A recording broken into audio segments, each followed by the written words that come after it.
How to crochet a loop buttonhole. For this stitch you will need a crochet hook and a ball of yarn. Special thanks to our sponsor Imperial Yarn for providing today's yarn. Today we are using their natural twist line in the color Charcoal Natural. Now normally when I do a technique video like this, I'll give you different steps, but here I'm just going to give you a few rules for creating your loop buttonholes. Now here I'm going to make a buttonhole, and one thing that we can do is we can make our buttonhole small or big. And we make our loop by doing a chain stitch. Now 3 chains will give you a pretty moderately sized buttonhole depending on the size of your yarn.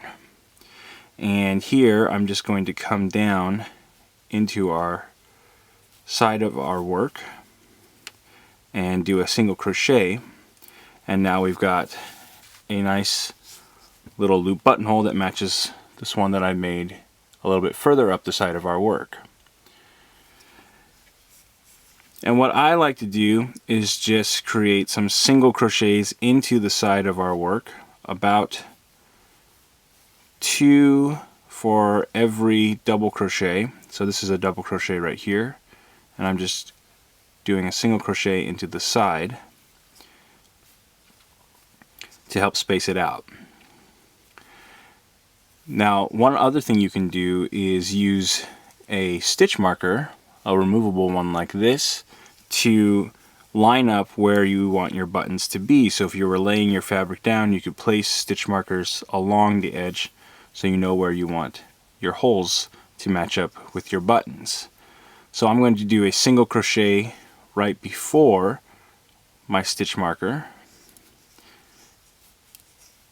and then if I wanted to make a bigger loop, say if I had a big button or maybe like one of those little bracket type buttons that has a knob on it, we could do like 4 or 5. So here I'll do 4.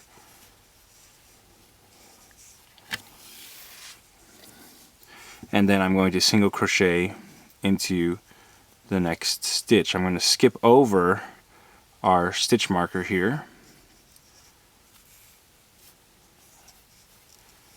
and that will give us a much bigger loop. Now if I went right next to my single crochet that I did beforehand, I'll remove my stitch marker and go into the next stitch. That will close up that button a little bit more. So it's still bigger than the one we made previously, but it's not as wide. And conversely, we can add more loops here in our chain to make the loop bigger. And I could even do a slip stitch into the base of our chain where we did our original single crochet.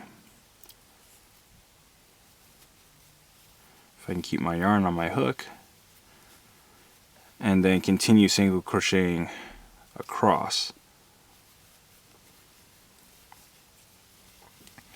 Okay, and so now we've got a long loop that comes right around back to the base. So you can create lots of different types of buttonholes using this technique.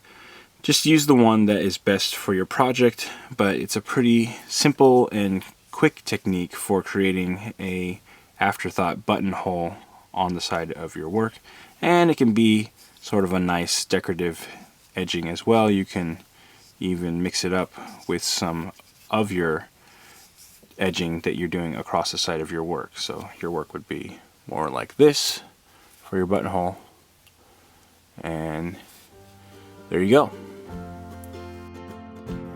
Want more New Stitch a Day?